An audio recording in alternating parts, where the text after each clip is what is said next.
আজকাল একা থাকতেই যেন বেশি ভালো লাগে। হয়তো এই কথাটা শুনে কেউ ভাববে আমি একা তাই দুর্বল, কিন্তু জানো তো, একা থাকা মানে কিন্তু কখনো কখনো নিজেকে খুঁজে পাওয়ার প্রথম ধাপ।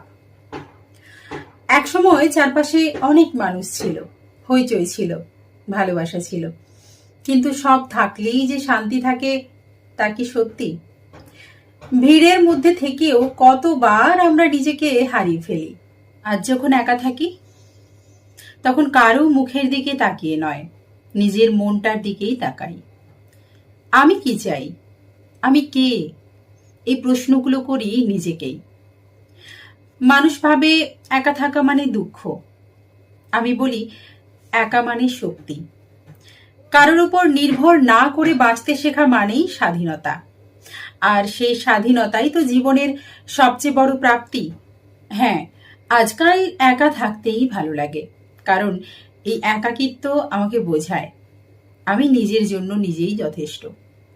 আমি আমার নিজের সাহস, নিজের শক্তি।